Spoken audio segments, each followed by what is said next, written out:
लेखकी दुधुली साग गाई युवाले जाने 12 गते रोपाई मेट्यौ सासु तमीले कसो मान्यौ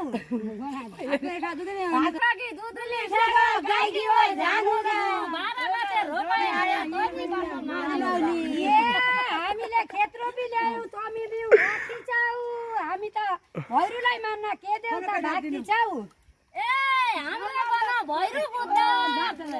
ढोलपुरो पुद्दाई ओसारेका 12 गते पसिनाले रुद्दाई भन ए एकदेखि 12 गतेसम्म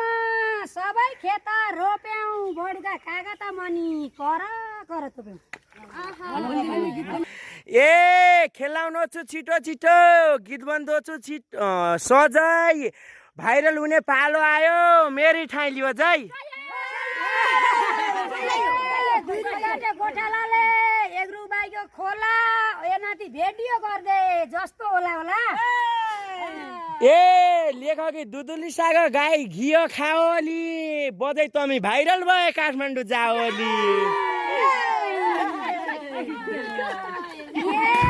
घर जेठी भात पकाउन हालिकन खाउला नाति मलाई भाइरल बना इन्द्रेणीमा जाउँला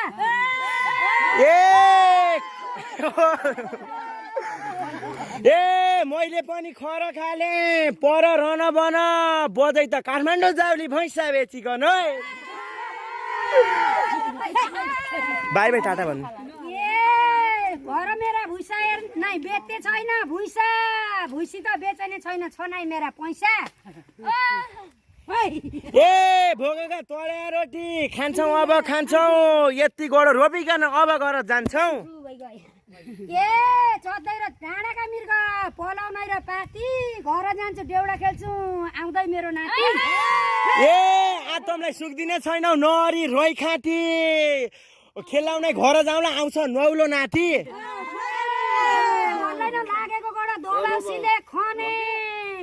आज म त रमाइलो गर्छु त्यही त मैले भने ए माई मौले मालुका जुलो औनै मौले कोकी नौलो नाति आउन भयो मेघ ल्याइ आउने हो कि ए मेरो नाति घर आउने मेघ पानी बर्सने 4 पैसा पालेका मैले मान्छे देखे तर्सने माध्य पनि लान्छ नानी ए गाई आमा तर्सिन लागिन् भैँसी आमा मादिन् दुईटा पौडा पालेका छन् यी त सेकी मादिन् ल बाई बाई टाटा बेलुका घरै भेटुने छ ल ल